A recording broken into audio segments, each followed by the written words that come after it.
Abran su Biblia a Isaías capítulo 22. Isaías capítulo 22. Oh Dios, ayúdanos, Señor. ¿Ya lo encontraron? Oremos entonces, Padre, al abrir tu palabra, como siempre. Deseamos, Señor, que tu Espíritu Santo nos guíe a las verdades que tienes en ella para nosotros. Que aquello que encontremos en estos capítulos proféticos de Isaías que sean para nosotros, podamos con toda confianza, con toda nuestra fe, recibirlos como que son para nosotros, y en lo que no sea para nosotros, que sean cosas que no tienen que ver nada con nosotros como iglesia, por así decirlo, que podamos encontrar los principios prácticos que en ellos nos quieres enseñar, para que no cometamos los mismos errores que en su momento cometieron los israelitas, cometieron los habitantes de Judá, de la ciudad de Jerusalén, y que podamos nosotros permanecer firmes a pesar de lo que venga en contra de nosotros. Para la honra y gloria de tu nombre, pedimos esto en el nombre glorioso de Cristo Jesús. Y todos decimos, muy bien, pues estamos viendo hoy estamos en el capítulo 22 de Isaías, y como hemos estado viendo en el libro de Isaías vienen un montón de profecías acerca de naciones y países del pasado que de alguna manera se cumplieron ya, la mayoría de ellas se cumplieron ya en el tiempo que se debían cumplir. Pero aquí, al estar en el libro de Isaías, aunque los estamos leyendo, a veces vamos a mencionar, por ejemplo, mencionamos a Babilonia, a Siria, y hablamos de las profecías que se dieron en contra de ellos o acerca de ellos, pero los vamos a ver mencionados una y otra y otra y otra vez, y a veces podemos confundirnos y pensar, pero si ya habían hablado de una profecía contra esa nación, ¿por qué vuelve a pasar? Bueno, pues porque no está en orden cronológico necesariamente. A veces los libros de la Biblia no están en orden cronológico, y es simplemente información que el Señor nos quiere dar acerca de cómo obró en ciertas situaciones, en ciertas circunstancias en aquel tiempo. Y a nosotros nos toca entonces ver esas circunstancias, ver esas situaciones, ver cómo obró el Señor. Y si creemos que el Señor es inmutable, en otras palabras, que no cambia, que es el mismo ayer, hoy y por siempre, podemos entonces deducir que si nos encontráramos en una situación como la que estamos mencionando, el Señor iba a obrar de la misma manera que obró con ellos. Amén. Y si tenemos esa información, entonces ya podemos tomar decisiones basado en lo que el Señor ha hecho antes, sabiendo lo que va a pasar. Mucha gente se friquea, se asusta porque ¿y qué si esto? ¿Y qué si aquello? ¿Y qué si lo otro? Nada más fíjense cómo ha obrado Dios a través de los tiempos. Nada más fíjense cómo ha obrado Dios a través de los tiempos en las diferentes circunstancias que el hombre ha tenido que enfrentar, que las diferentes naciones de las que hemos hablado han tenido que enfrentar, y específicamente su pueblo Israel ha tenido que hacer, cómo se comportó, cómo el Señor reaccionó a su comportamiento, etc. Entonces podemos ver y saber que podemos esperar que lo mismo suceda con nosotros. Amén. Y a veces cuando vemos lo que sucedió con Israel, con Judá, con Jerusalén, y vemos cómo el Señor los tuvo que corregir y disciplinar, decimos, ay Señor, yo no quiero que eso me suceda a mí. ¿Verdad? Entonces, pero al ver lo que ellos hicieron para tener que recibir esa disciplina y esa corrección, eso debe de ayudarnos a nosotros a saber qué es lo que no debemos hacer, ¿verdad? Entonces, por ese es el propósito de todo esto. No es tanto que el Señor nos quiera dar el futuro ya lo conocemos. Todos conocen el futuro, ¿no es cierto? Todos conocen el final de la historia. ¿Cuál es el final de la historia? Que todos vamos a estar en el cielo con el Señor. Es el final de la historia. Ahora, ¿qué va a pasar entre aquí? Y entonces ninguno de nosotros puede saber.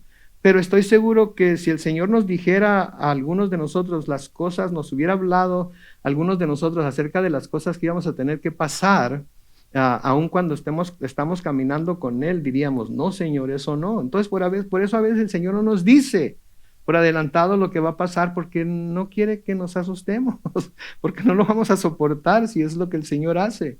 Sí, entonces el Señor simplemente nos dice, no se preocupen, no se desesperen, no se asusten, yo estaré con ustedes todo el tiempo y no hay nada que los va a separar de mi amor que es en Cristo Jesús, su Señor y Salvador, ¿verdad? Y entonces vivimos confiados en eso, y no le hace que pruebas vengan, ¿verdad? Estamos 100% confiados en ello.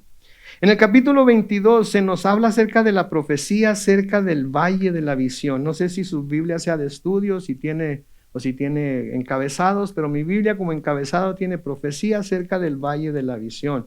Y esta es una profecía que, como vamos a ver más adelante, tiene que ver con la ciudad de Jerusalén específicamente. Tiene que ver con la ciudad de Jerusalén específicamente. Esta profecía se puede dividir en 5 partes. Y es como la vamos a ver, dividida en esas 5 partes. La primera parte la encontramos en los versículos 1 al 4. Vamos a leer los versículos 1 al 4 de Isaías 22. Recuerden, yo estoy leyendo de la Biblia Reina Valera Contemporánea. Va a diferir un poco a la Biblia Reina Valera 65, pero no mucho. El mensaje se sigue entendiendo. Entonces, Isaías capítulo 22, versículos 1 al 4, profecía acerca del valle de la visión. ¿Qué te pasa que has subido a las azoteas con todos los tuyos? Tú, ciudad turbulenta y alegre, llena de alborotos, tus muertos no murieron a filo de espada ni cayeron en batalla. Todos tus príncipes huyeron juntos de las flechas, todos los que están dentro de ti fueron atados en grupos cuando intentaban huir. Por eso pido que me dejen llorar amargamente. No traten de consolarme por la destrucción de la hija de mi pueblo. Este es Isaías dando esta profecía, comenzando esta profecía. Y no quiere decir que esto ya hubiera sucedido.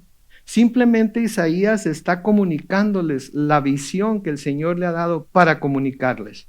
Entonces, cuando habla en tiempo pasado, no está hablando como que ya sucedió. Está simplemente diciéndole al pueblo de Judá específicamente y a la ciudad de Jerusalén también específicamente, que esto es lo que él está viendo. Esto es lo que él está viendo. Es como si usted estuviera viendo la televisión y hay gente en su casa y están en otro cuarto y usted les está narrando lo que usted está viendo. Eso es exactamente lo que está pasando. Isaías está recibiendo esta visión y le está narrando al pueblo lo que él ve. Y noten de nuevo, en esta profecía que se trata de Jerusalén, quiero hacer mención de algo que leí que fue muy interesante, que a algunos comentaristas se les hace raro que en medio de las profecías acerca de otras naciones que el Señor iba a castigar, se encuentre esta acerca de la ciudad de Jerusalén. Pero el pueblo de Dios nunca, y escuchen esto, nunca ha estado ni estará exento de la disciplina y la corrección de Dios cuando éste ha sido y es necesario. Entonces, porque somos hijos de Dios, porque somos pueblo de Dios, eso no quiere decir que estemos exentos de la corrección y la disciplina de Dios. Nunca nos va a dejar el Señor sin disciplinarnos cuando merecemos disciplina, porque Dios al que ama, lo disciplina. Si no nos disciplinara cuando la andamos regando, entonces podemos hacer de cuenta que no somos sus hijos, no somos hijos legítimos. Porque nosotros disciplinamos a nuestros hijos, pero no andamos necesariamente disciplinando a los hijos de otras personas, ¿verdad? Entonces, algunos comentaristas se les hace raro que en medio de estas profecías acerca de estas naciones que ya hemos visto y que seguiremos viendo, se encuentre esta acerca de la ciudad de Jerusalén. El apóstol Pedro, ¿verdad? No lo van a poner en la pantalla, pero el apóstol Pedro nos dice que es tiempo de que el juicio comience por la casa de Dios.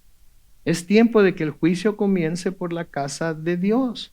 ¿Por qué por su casa? Porque el juicio tiene que comenzar por aquellos que se dicen ser parte de su pueblo, que se dicen ser parte de su familia. Con ellos va a comenzar el juicio de Dios. Y luego nos dice ahí en el versículo que estoy leyendo, que es primera de Pedro 4:17. Y si comienza primero por nosotros, ¿cómo será el fin de los que no obedecen el evangelio de Dios? Entonces, si con nosotros nos va a disciplinar, si a nosotros nos va a corregir, y los que hemos sentido la corrección del Señor sabemos lo pesado que puede ser la mano de Dios, imagínense los que no le crean, los que no crean a su evangelio, imagínense cómo les va a ir.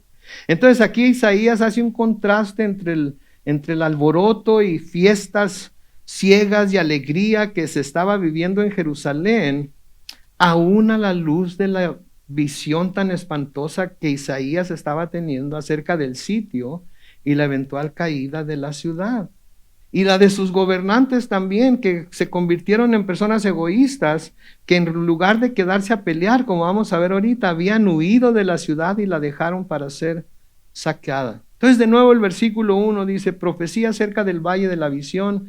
Y luego hace la pregunta, ¿qué te pasa? ¿Qué has subido a las azoteas con todos los tuyos? O sea, parece ser que todas las personas, los jefes de familia y toda su familia habían subido a las azoteas con todos los suyos. Ahora, subirse a las azoteas tiene dos significados. Uno, se sube a la azotea cuando se quiere ver dónde viene el enemigo, por dónde va a atacar, etcétera, etcétera. Pero también en aquel tiempo en las azoteas era donde se llevaban a cabo las celebraciones, era donde se llevaban a cabo las fiestas. Entonces, ¿qué te pasa que has subido a las azoteas con todos los tuyos? De nuevo, el Valle de la Visión es una manera sarcástica de describir a Jerusalén. Una ciudad, Jerusalén era el centro de la adoración a Dios. Y algunos de los profetas de Dios, incluyendo a Isaías, le llamaban el Valle de la Visión. Ahora, esta alusión a subir a las azoteas era que el pueblo se había entregado a celebrar y a hacer alboroto y a hacer fiestas a pesar de las visiones de juicio que Isaías había tenido y que les estaba comunicando acerca de ellas, acerca de lo que iba a pasar con la ciudad. En lugar de festejar en los tejados de las casas, la ciudad debería haber estado en sus cuartos de oración. O sea, veían la tormenta y, como decía mi mamá, no se hincaban. En lugar de hacer frutos de arrepentimiento, en lugar de buscar el rostro de Dios, hacían como si nada estuviera pasando, como que todo estaba bien. Estaban haciendo de cuenta. Decía, Isaías les presentaba la visión que estaba teniendo y ellos, ok, está bien. Nosotros vamos a seguir con nuestros alborotos, nosotros vamos a seguir con nuestras fiestas, como si nada estuviera pasando. ¿Sí? Y el Señor les está advirtiendo, está mandándoles a Isaías para que les advierta acerca de lo que va a pasar. ¿Sí? Jerusalén era una ciudad hermosa. Era una ciudad, la ciudad que Dios había escogido para ser el lugar en el que se adorara a su nombre y se clamara su nombre y donde los pueblos podían ir a buscar su rostro. Era una de las ciudades más hermosas del mundo de su tiempo. El templo era uno de los edificios más hermosos que pudiéramos ver. Sí, todo cubierto de oro, toda la madera que se usó se cubrió de oro por dentro y por fuera. Todos los muebles del templo cubiertos de oro macizo. Sí, el lugar santísimo, el arca del pacto cubierta completamente de oro. Entonces era una ciudad hermosa, era escogida por Dios para ser el lugar en el que se adoraba su nombre, en el que se invocaba su nombre y a donde los pueblos podían ir a buscar su rostro. Pero se había convertido en una ciudad rebelde, se había convertido en una ciudad en la que el mismo Dios no se sentía cómodo. ¿Se imaginan que Dios nos dijera a nosotros que no está cómodo al reunirse con nosotros en nuestra iglesia? ¿Se imaginan que Dios dijera, no, a esa iglesia ni siquiera quiero ir porque ahí nada más se habla de mí, pero no se cree en mí o no creen lo que yo les digo, no creen lo que mi palabra dice? Imagínense tener eso en contra de nosotros. Pero, de nuevo, Dios la había escogido. Era el centro de adoración, era el centro religioso y era el centro también de gobierno, porque el gobierno de Israel era una teocracia y desde ahí era desde donde los reyes gobernaban. ¿Sí? Pero en las escrituras tenemos diferentes nombres que se le dan a la ciudad de Jerusalén. Por ejemplo, se le llama la ciudad de Dios. ¿Sabían que a Jerusalén se llamaba la ciudad de Dios? En el Salmo 87, los versículos 1 al 3, Salmo 87, versículos 1 al 3, dice, el Señor se estableció en el monte santo. El monte santo es el monte de Sión. El amor del Señor por las puertas de Sión es mayor que su amor por todas las ciudades de Jacob. De ti, ciudad de Dios, se dicen cosas gloriosas. Y así era como el Señor miraba a Jerusalén o como quería mirar a Jerusalén. También se le llamaba la ciudad del gran rey. En el Salmo 48, los versículos 1 al 3, Salmo 48, versículos 1 al 3, dice, grande es el Señor nuestro Dios, digno es de grandes alabanzas en su ciudad, en su santo monte. Hermosa colina es el monte Sión, situada al norte de la ciudad del gran rey. Es motivo de gozo en toda la tierra. Versículo 3, dentro de sus fortificaciones, Dios es reconocido como un refugio seguro. Esto era lo que debía ser la ciudad de Jerusalén siempre delante de Dios. La ciudad también era la ciudad perfecta y hermosa, ¿sí? Hasta que tuvo que ser juzgada. Noten en Lamentaciones capítulo 2, el versículo 15. Lamentaciones capítulo 2 y el versículo 15. Al verte, todos los viandantes, o sea, los que caminan a pie por tus calles, aplaudían, silbaban y movían con sorna, que quiere decir lentamente, la cabeza, y decían de la ciudad de Jerusalén: y esta es la ciudad de hermosura perfecta, la que alegraba toda la tierra. De ser esa ciudad de hermosura perfecta, de ser esa ciudad que alegraba toda la tierra, por el juicio por el que tuvo que pasar, la gente pasaba y aplaudía porque había caído, aplaudía porque la habían arrasado con ella, silbaban y movían la cabeza lentamente, como en señal de, ¿qué pasó? Esta es la ciudad de hermosura perfecta, la que alegraba a toda la tierra. Y obviamente, la razón por la que Dios amaba esta ciudad no era por el lugar geográfico o por los edificios, aunque como ya les dije, el templo era uno de los edificios más hermosos que jamás se hayan construido. Pero ¿saben por qué el Señor tenía esta ciudad en tan alta estima? ¿Quieren que les diga?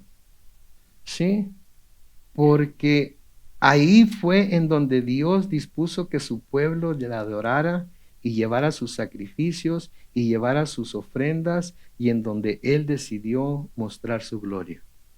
Ahí fue donde Él decidió, en el templo, allá en Jerusalén, fue donde Él decidió que iba a convivir, que iba a tener comunión con su pueblo. Ahora, muchas veces podemos hacernos la pregunta, ¿pero qué Dios no está en todas partes? Claro que Dios está en todas partes. ¿Y que no podemos adorar a Dios en todas partes? Claro que podemos adorar a Dios en todas partes.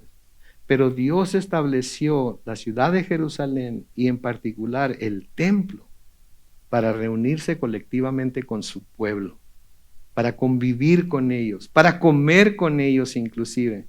Porque eso era de lo que se trataba, traían los sacrificios y el aroma de la carne que se estaba asando, era lo que subía a la presencia del Señor, y al Señor le dice la Biblia que le encantaba eso. Entonces, sí, podemos estar en todas partes, podemos adorarlo en todas partes, pues Él está en todas partes, pero Él estableció un lugar en donde Él quería reunirse colectivamente con su pueblo. Y era importante para Él. ¿Por qué? Porque ir a Jerusalén implicaba ¿qué?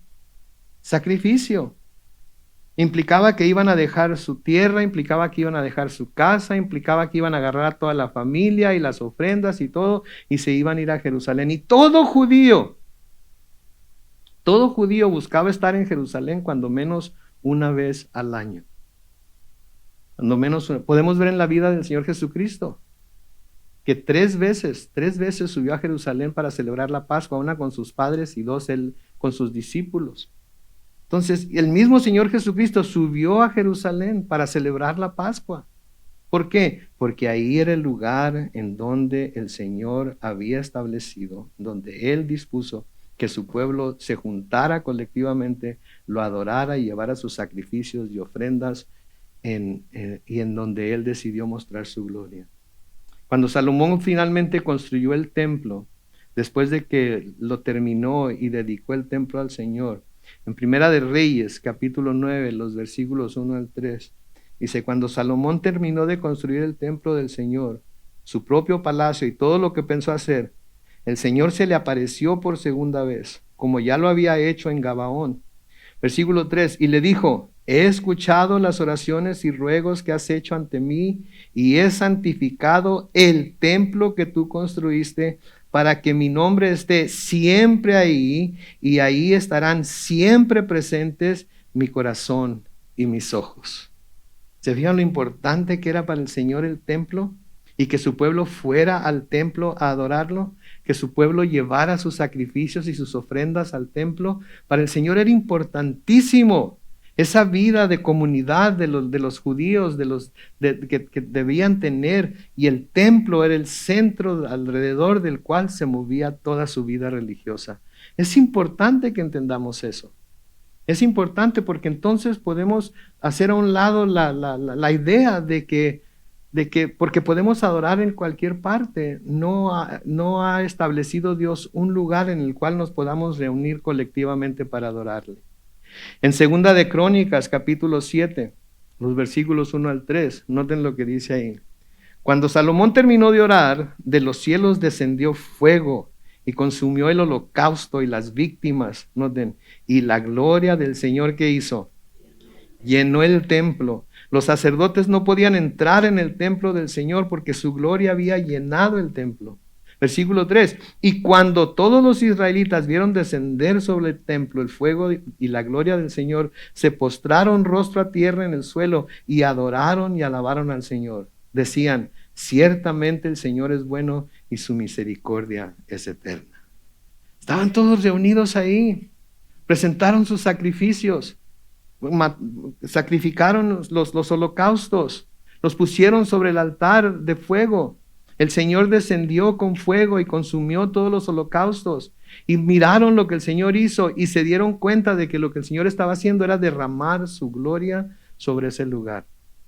Yo no sé ustedes, pero yo he sentido en la iglesia cuando todos estamos adorando, cuando todos estamos levantando manos santas delante del Señor, cuando todos estamos concentrados en quién Él es y no en lo que está pasando a nuestro alrededor, yo he sentido la gloria del Señor descender sobre nosotros. Yo he sentido cómo la adoración afecta a la gente, cómo lo mueve a las lágrimas, cómo lo mueve al arrepentimiento, cómo lo mueve a querer acercarse más a Dios. ¿Por qué? Porque así como en el templo de Jerusalén, donde estaban todos reunidos para presentar sus ofrendas, para presentar sus sacrificios, para reunirse con el Señor, con propósito, no solamente por ir. Cuando se habían sacrificado y hecho el esfuerzo para venir de todos lados de donde vivían, desde Judea hasta Berseba, sí, hasta el norte de Israel, todos, cuando menos una vez al año, hacían el esfuerzo por ir al templo y participar de todo lo que se hacía en el templo. Y eran donde la gloria de Dios descendía. En Segunda de Crónicas, de nuevo, pero ahora en el capítulo 7, los versículos 11 al 16. Noten lo que dice ahí. Y Salomón terminó de construir el templo del Señor y el palacio real y todo lo que se propuso hacer en el templo del Señor y en su propia casa resultó un éxito. Entonces una noche el Señor se le apareció a Salomón y le dijo, he escuchado tu oración y he elegido ¿qué? Este templo como ¿qué? Como el lugar en que se ofrecerán sacrificios. Si yo llego a cerrar los cielos para que no haya lluvia, y si mando a la langosta a consumir la tierra, y si envío peste contra mi pueblo, si mi pueblo, sobre el cual se invoca mi nombre, se humilla y ora y busca mi rostro y se aparta de sus malos caminos, yo lo escucharé desde los cielos, perdonaré sus pecados y sanaré su tierra. Noten el versículo 15. Mis ojos van a estar abiertos y mis oídos van a estar atentos a la oración que se haga ¿en dónde? En este lugar. ¿Cuál es ese lugar? El templo. Yo he elegido y santificado esta casa para que en ella esté mi nombre siempre. Mis ojos y mi corazón estarán aquí siempre. ¿Ok? Entonces, ¿qué les está prometiendo el Señor? ¿Qué le está prometiendo el Señor a Salomón ahí?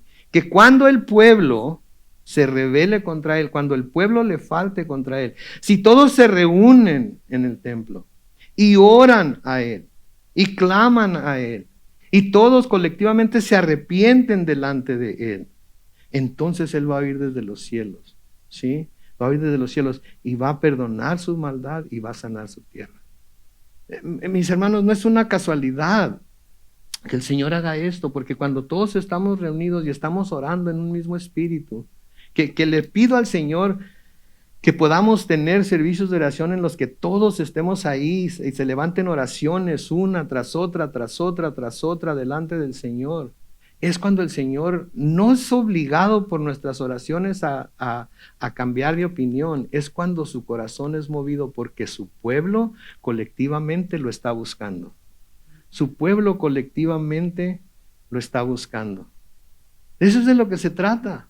Por eso somos el pueblo de Dios. El pueblo de Dios no se compone de una sola persona. Por eso la iglesia se compara con un cuerpo, porque el cuerpo no es un solo miembro, el cuerpo se compone de muchos miembros, ¿sí? Y cada miembro tiene su función. Ahora, ya se los estoy diciendo, pero ¿cuál, de acuerdo a lo que ustedes saben, cuál sería la contraparte del templo en el Nuevo Testamento? La iglesia local. La iglesia local, nosotros que somos parte de esa iglesia, porque está la iglesia universal, ¿verdad? La iglesia la que son parte todas las congregaciones del mundo, pero está la iglesia local de la cual somos parte nosotros, ¿sí? De la cual somos parte nosotros. Y aunque sabemos que Dios está en todas partes, creo que como en los tiempos del Antiguo Testamento, Dios ha escogido a la iglesia para ser el lugar en donde Él se reúne con su pueblo colectivamente y permite que su Espíritu Santo llene a su pueblo y su gloria sea manifestada. Sí, por eso hacemos esto, por eso hacemos lo que hacemos cada domingo, porque buscamos estar todos reunidos en el nombre de Cristo delante de Dios, adorándole y levantando nuestros cantos y nuestro corazón delante de Él. Se me está moviendo el ojo de vidrio, así es que no crean que le estoy cerrando el ojo, ¿ok? Se me está moviendo el ojo de vidrio. Pero en fin, eso es lo que el Señor quiere, eso es lo que el Señor busca. Si no, ¿para qué iba a construir el templo y convocar a todo su pueblo a que fuera al templo a adorarlo, a presentar sus sacrificios, si de nada iba a servir? Si de nada, ¿para qué? ¿Tendría sentido? No, lo construyó de nuevo para atraer a todo su pueblo a estar ahí reunidos colectivamente adorándolo.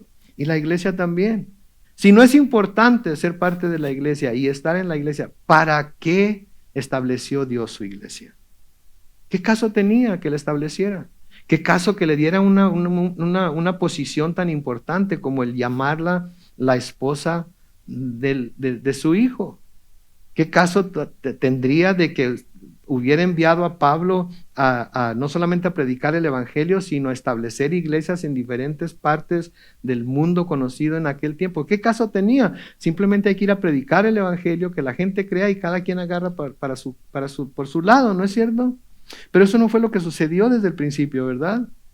Eso no fue lo que sucedió. Se predicó el evangelio, se empezaron a reunir en casas y empezó a surgir lo que ahora conocemos como la iglesia. ¿Cuándo empezaron con ir hacia edificios y etcétera, etcétera? No lo sé, pero yo lo que sí sé es que para Dios fue lo suficientemente importante como para establecerla y para nosotros es lo suficientemente importante como para practicar lo que a través de la historia la iglesia primitiva nos ha dejado que practiquemos. Amén. Tenemos que hacerlo, porque eso fue lo que hizo crecer a la iglesia, eso fue lo que ayudó a alcanzar a más personas y traerlas a los pies del Señor. ¿Sí? Porque Él lo estableció. Ahora noten el versículo 2.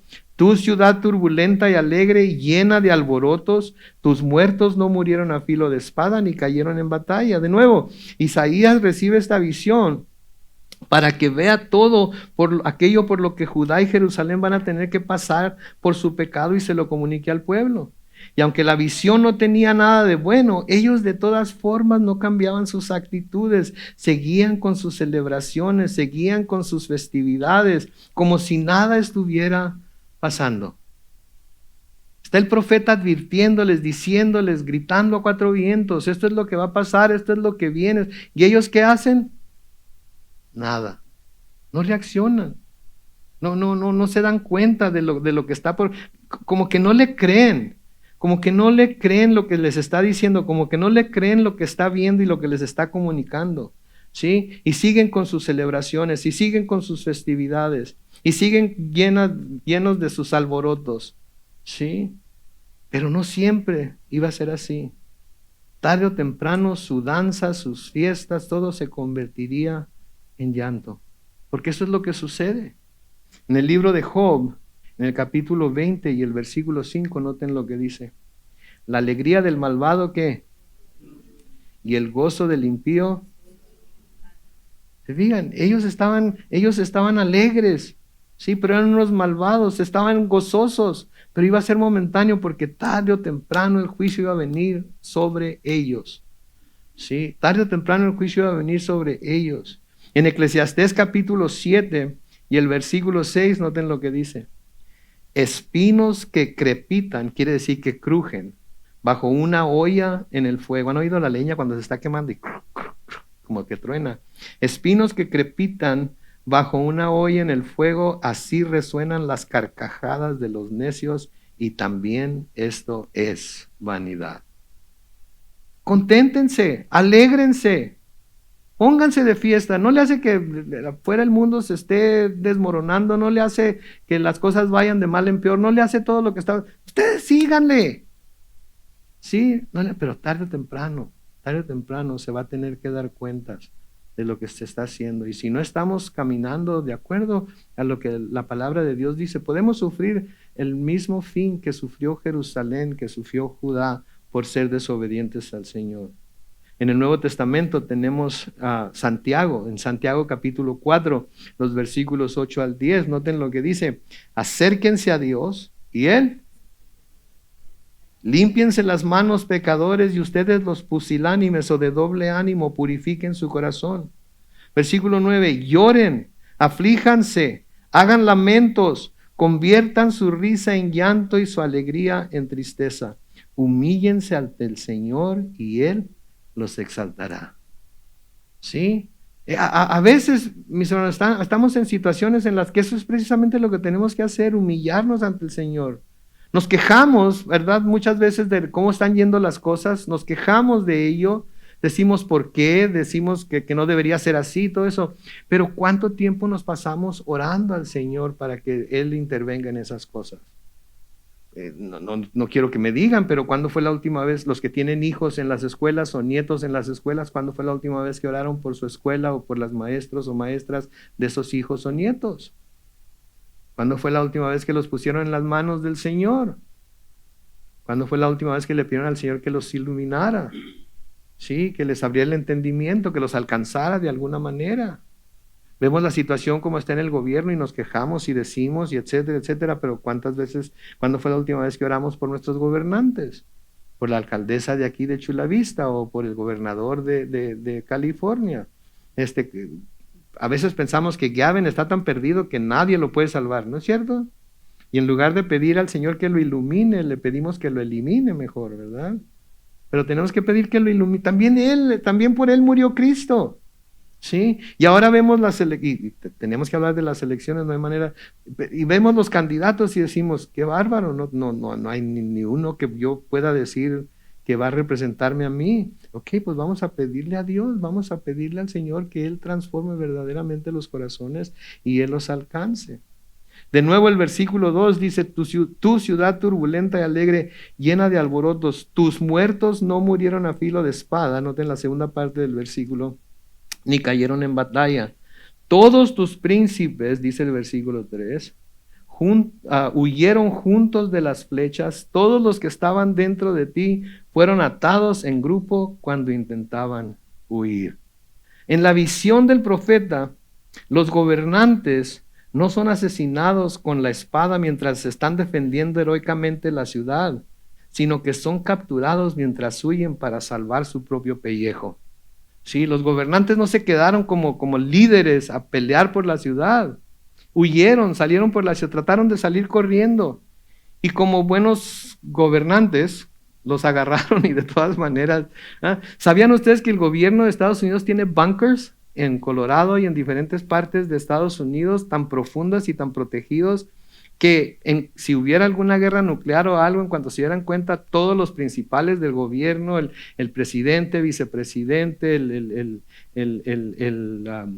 speaker de la Cámara de Congreso, los senadores, etcétera, tienen dónde ir a esconder, tienen dónde ir a meterse?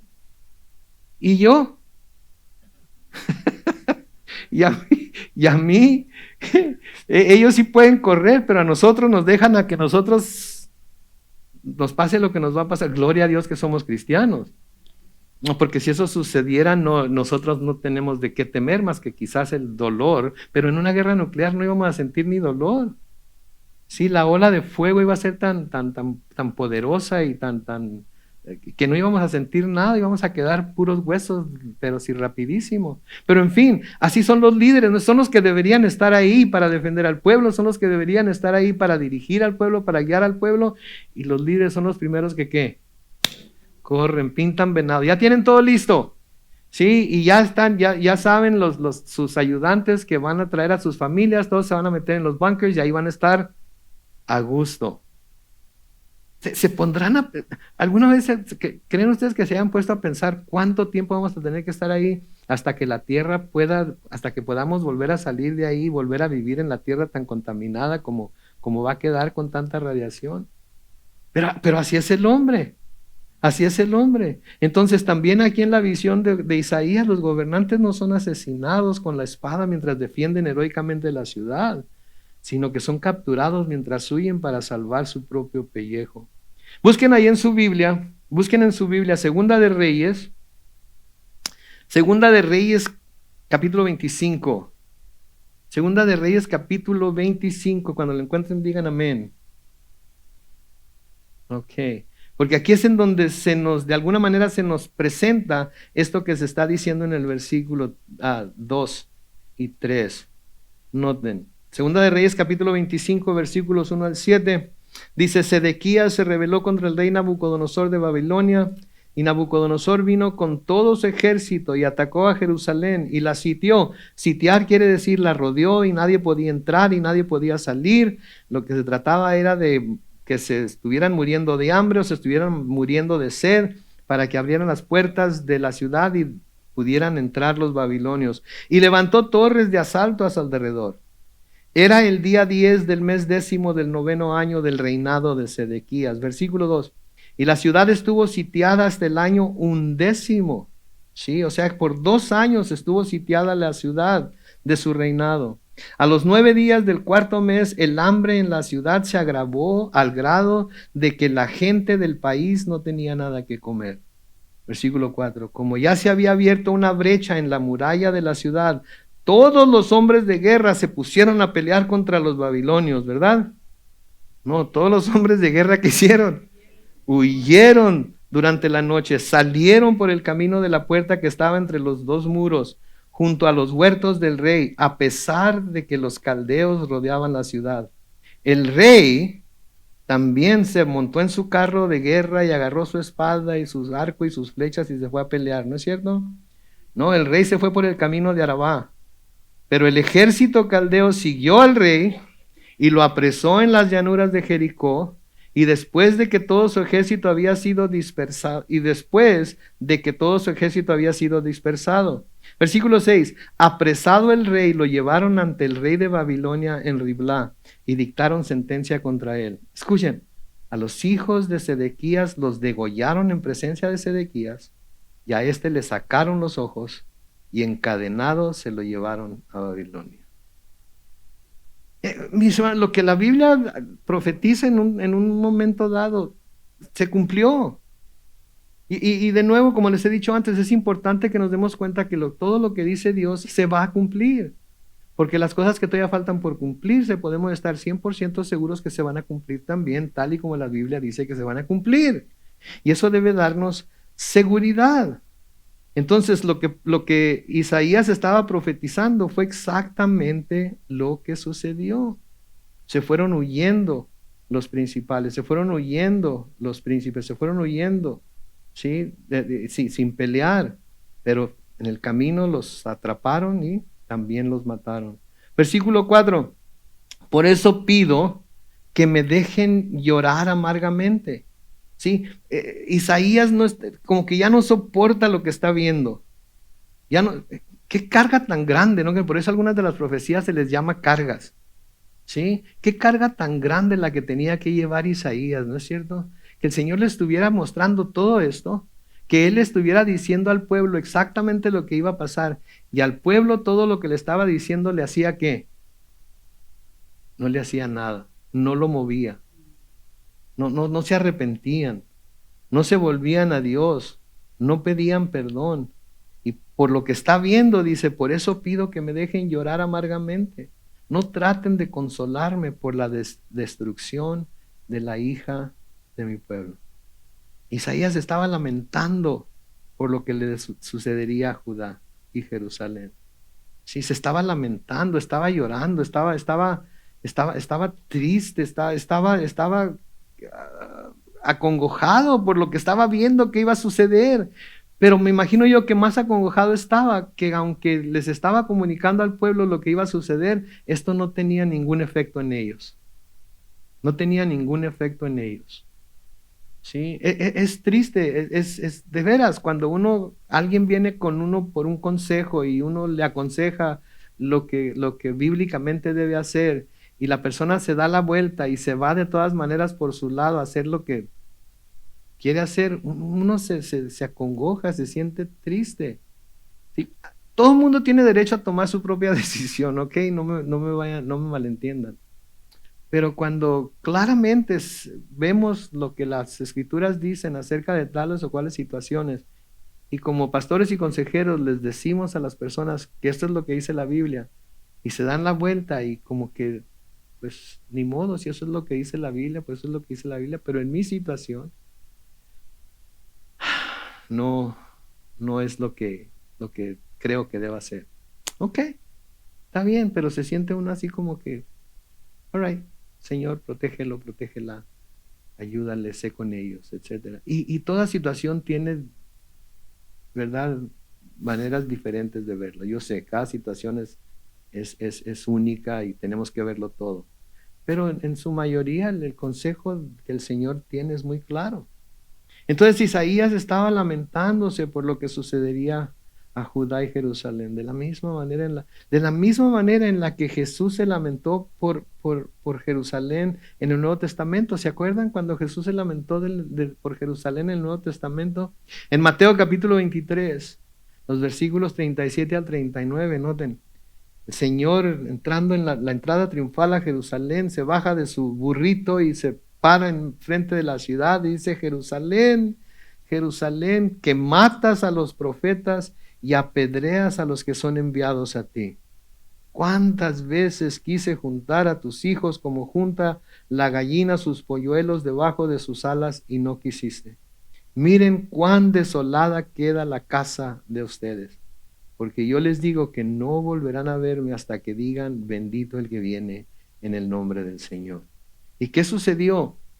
40 años después, en el año 70, el general Tito de Roma vino a Jerusalén y la destruyó completamente. Tanto era su afán por llevarse el oro que había en el templo, que le prendió fuego, le prendió un incendio para que se derritiera el oro de las tablas y todo lo demás, para llevárselo todo a Roma. Y quedó completamente destruida Jerusalén. Pasó en el Antiguo Testamento. Tenían la historia de lo que había sucedido con Babilonia, de lo que había sucedido con Asiria. Tenían la historia de lo que había sucedido en aquel tiempo, de las llamadas de atención y las predicaciones de Isaías.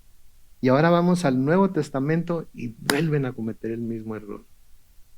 Vuelven a cometer el mismo error. Y esta vez no se les envió a cualquier profeta. ¿A quién se les envió? Al Hijo de Dios. Al Hijo de Dios se les envió y no lo escucharon, no lo entendieron, no lo conocieron. ¿Sí? La segunda parte de la visión de Isaías, sí, de Isaías, es acerca de la destrucción de los muros y caída de la ciudad, y está en los versículos 5 al 7. Vamos a leer los versículos 5 al 7 de Isaías 22. Isaías 22, versículos 5 al 7. Dice: porque este es un día de alboroto, de angustia y de confusión de parte de Dios, el Señor de los ejércitos. En el valle de la visión se derriban muros y se oye clamor por los montes. Elam tomó la aljaba y carros y jinetes. Kir preparó el escudo. Tus hermosos valles se llenaron de carros y gente de a caballo acampó a la entrada de la ciudad. ¿Ok? Entonces vean ahí el versículo 5 de nuevo, lo vamos a leer. Porque este es un día de alboroto, de angustia y de confusión de parte de Dios, el Señor de los ejércitos. En el valle de la visión se derriban muros y se oye clamor por los montes. El día de alboroto se cree, los historiadores y comentaristas creen que se refiere al sitio que puso Nabucodonosor sobre la ciudad en los años 589 al 587 antes de Cristo, pero algunos piensan que se está refiriendo a la invasión de Sennacherib, que fue antes que eso, en el año 701. Pudiera ser cualquiera de las dos cosas. Lo importante es que el Señor, a través de Isaías, está sentenciando o hablando acerca de ese día de alboroto, de angustia y confusión que Él va a dejar caer sobre Jerusalén. Versículo 6 dice: Elam tomó la aljaba y carros y jinetes. Kir preparó el escudo. Tus hermosos valles se llenaron de carros y gente de a caballo acampó a la entrada de la ciudad. De nuevo, algunos datos. Elam era vecino de Babilonia y había apoyado fuertemente a los babilonios y a los caldeos en su lucha contra Asiria. Los elamitas eran probablemente entonces aliados de Babilonia. Isaías ve un ejército lleno de flechas y carros viniendo contra Jerusalén. Él profetiza el ataque y la caída de Jerusalén a manos de Babilonia. Por eso Isaías pide en el versículo 4 que lo dejen llorar amargamente, que no traten de consolarlo por la destrucción que está viendo. En la tercera parte, vemos la acusación de Isaías a Jerusalén por su confianza equivocada en sus defensas en lugar del Señor, y lo vemos en los versículos 8 al 11. Leamos los versículos 8 al 11 de Isaías 22 rápidamente. Isaías 22, 8 al 11. Las defensas de Judá quedaron al descubierto. Ese día ustedes dirigían la mirada hacia el arsenal en la casa del bosque y vieron multiplicarse las brechas en la ciudad de David. Recogieron las aguas del estanque inferior, contaron las casas de Jerusalén y las derribaron para reforzar la muralla. Hicieron un foso entre los dos muros para el agua del estanque viejo, pero noten la última parte del versículo 11, sin la menor consideración por el que lo hizo y le dio forma. Que vamos a ver qué quiere decir eso. Vamos a ver qué quiere decir eso. Noten, todo lo que trataron de hacer por sí mismos para defenderse del enemigo. Volvieron la mirada hacia dónde. Nos dice el versículo 8, hacia el arsenal. ¿Qué es un arsenal? Un arsenal es un lugar que está lleno de armas. Lleno de armas. Entonces volvieron su mirada hacia el arsenal, ¿sí? Que tenían. Derribaron sus casas para poder reforzar las murallas dañadas. La defensa de la ciudad dependía de la disponibilidad de agua dentro de sus murallas. Ezequías en aquel tiempo abordó esta necesidad mandando cavar un túnel debajo de la ciudad, conectando lo que llamaban el estanque inferior en el valle suroeste de Jerusalén con el estanque externo que era la fuente de agua del valle oriental. Se le llama el túnel de Ezequías. El túnel de Ezequías todavía está ahí. Ezequías hizo un depósito para proporcionar agua a la ciudad en caso de la invasión, aunque se le estaba asegurando que esa invasión iba a llegar. En Segunda de Crónicas, capítulo 32, los versículos 30 al 31, Segundo de Crónicas, capítulo 32, versículos 30 al 31, dice, Ezequías cubrió los manantiales de Gijón, la de arriba, y condujo el agua hacia el occidente de la ciudad de David. Y fue prosperado Ezequías en todo lo que hizo. Versículo 31. Pero en lo referente a los mensajeros de los príncipes de Babilonia, que enviaron a él para saber del prodigio que había acontecido en el país, Dios lo dejó para probarle, para hacerle conocer, para hacer conocer todo lo que estaba en su corazón. Entonces Dios permitió que hiciera todo esto. Dios le dio la habilidad para cavar este estanque y este túnel. Dios proporcionó el agua. Dios proporcionó todo lo que se necesitó. Pero noten que dice que ni siquiera consideraron que había sido el Señor el que lo había hecho. Siempre se valían por sí mismos, siempre querían valerse por sí mismos, siempre querían hacer las cosas como ellos querían. Siempre querían hacer las cosas como ellos querían y no pensaban en el Señor, se olvidaban del Señor. Hubiera sido muy fácil clamar a Dios, ¿no es cierto? Hubiera sido muy fácil clamar al Señor, sálvanos, sálvanos, sálvanos, nos ha salvado otras veces, sálvanos esta vez también. Pero no, se ponen a buscar las soluciones en ellos mismos. La última parte la vamos a ver rápidamente, es la acusación de Isaías por la respuesta de fiesta y celebración en lugar de arrepentirse. Noten los versículos 12 y 13. Ese día Dios, el Señor de los ejércitos, los convocó al llanto y al lamento, a raparse el cabello y a vestirse de cilicio. Pero ustedes prefirieron gozar y divertirse, matar vacas, degollar ovejas, comer carne, beber vino, y decían, comamos y bebamos, que mañana moriremos. ¿Se fijan lo que está pasando aquí? El Señor mismo a través de Isaías los convoca, que es una convocatoria, es un llamado, los convoca, hace un llamado a que se lamenten, Hace un llamado a que se rapen el cabello, que era señal de lamento, señal de arrepentimiento, y a vestirse de cilicio. ¿Sí? El Señor les está diciendo, arrepiéntanse, por favor, arrepiéntanse. Sí, pero ellos prefirieron seguir gozando de la vida, prefirieron seguir divirtiéndose. Ser carnes asadas y ovejas, tacos de borrego, ¿sí? Beber vino. Y si nos vamos a morir hay que comer y beber porque, ¿se imaginan? Y hay mucha gente así, que bebamos y comamos porque al cabo que mañana vamos a morir. Se vive solamente una vez, ¿verdad? Así es que hay que disfrutarlo todo porque al cabo nos vamos a morir. Pero no se ponen a pensar que la muerte no es el final de nosotros. La muerte es el comienzo en realidad de nosotros. El Señor convocó o hizo este llamado al pueblo, al llanto y al lamento, pero ellos se entregaron al gozo y la alegría. Dios exigía arrepentimiento y renovación. ¿Sí? En cambio, la gente recurrió al placer, a las fiestas, a comer y beber. Es como que el Señor estaba rogando por medio de Isaías que se arrepintieran y se volvieran a Él, pero ellos no quisieron. Y es lo mismo que Dios sigue haciendo en nuestros días, ¿no es cierto? Sigue rogándole al mundo, sigue rogándole que se arrepientan, pero ahora lo hace usando ¿a quiénes? A nosotros, a su iglesia. Sí, en 2 Corintios capítulo 5, los versículos 19 y 20 dicen, esto quiere decir que en Cristo Dios estaba reconciliando al mundo consigo mismo, sin tomarles en cuenta sus pecados, y que a nosotros nos encargó el mensaje de la reconciliación. Versículo 20, así que somos embajadores en nombre de Cristo, y como si Dios les rogara a ustedes por medio de nosotros, en nombre de Cristo les rogamos, reconcíliense con Dios. Sí, nosotros estamos siendo las veces de Isaías ahora. Y estamos siendo llamados a predicar ese mensaje de la reconciliación, ese ministerio de la reconciliación, y a rogarle al mundo que se reconcilien con Dios. Esto es lo que lo que estaba pasando aquí es lo que el Señor Jesucristo dijo que sucedería antes del fin del tiempo, ¿no es cierto? Es lo que el Señor dijo que sucedería antes de su regreso a la tierra. Sí, Dios ha estado haciendo un llamado a la humanidad a que se arrepienta y se vuelva a Él, pero la humanidad no hace caso, sigue en sus malos caminos, ignorando y menospreciando a Dios.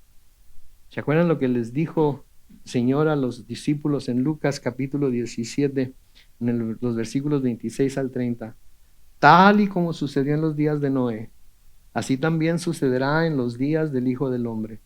La gente comía y bebía y se casaba y se daba en casamiento hasta el día en que Noé entró en el arca. Entonces vino el diluvio y los destruyó. ¿A quiénes? A todos. Lo mismo sucedió en los días de Lot. La gente comía y bebía, compraba y vendía, plantaba y edificaba casas. Pero cuando Lot salió de Sodoma, llovió del cielo fuego y azufre y los destruyó. ¿A cuántos? Así será el día en el que el Hijo del Hombre se manifieste. ¿No estamos viendo eso ahorita? Todo el mundo anda bien contento, casándose, dando en matrimonio, fiestas, etcétera, todo. Y se les predica la verdad y no le hacen caso. No reaccionan. Y cuando menos piensen, nosotros vamos a desaparecer y nos vamos a ir al cielo con el Señor y ellos se van a quedar para sufrir la gran tribulación. ¿Qué sentimos cuando sabemos eso, cuando nos damos cuenta de eso? ¿Qué sentimos? ¿Nos sentimos mal o pues gloria a Dios, al cabo que yo ya me voy? ¿Verdad que no? No debemos, no, no, porque horrenda cosa es caer en manos del Dios vivo. Noten lo que dice el versículo 14. Por su parte, el Señor de los ejércitos me dijo al oído, este pecado no les será perdonado hasta que hayan muerto. Lo ha dicho Dios, el Señor de los ejércitos.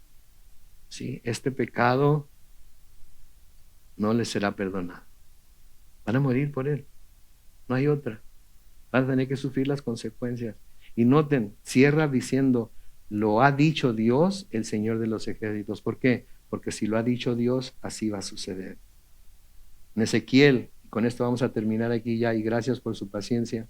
Ezequiel capítulo 24, los versículos 13 al 14, noten lo que les dice. Tú, Jerusalén, sufrirás por tu impureza y tu lujuria. Yo te limpié, pero tú no has querido limpiarte de tu impureza. Por eso no volverás a limpiarte hasta que yo haya calmado mi enojo contra ti. Yo, el Señor, he hablado. No voy a cambiar de parecer, ni voy a tener misericordia de ti, sino que vendré y te juzgaré de acuerdo con tus hechos y tu mal proceder. Palabra de Dios el Señor. Tremendo, ¿no creen? Esta ciudad que Dios había escogido para poner su nombre ahí, para poner su templo ahí, esta ciudad que había sido tan hermosa, esta ciudad que había sido el centro religioso de Israel, ahora estaba siendo juzgada. ¿Por qué? Por su impureza. Estaba siendo corregida, estaba siendo disciplinada. Mis hermanos, hay mensajes y estudios que terminan así, ¿ok? Que tienen que terminar así, tienen que terminar así. No siempre vamos a irnos sintiéndonos así como que, ay, qué bonito. No, a veces tenemos que ser sacudidos y que el Señor nos mueva y el Espíritu Santo nos hable y nos haga vernos, ver la situación en la que estamos y nos revele cómo es que nosotros podemos ayudar a que las cosas, mientras Él no venga, cambien para muchas personas.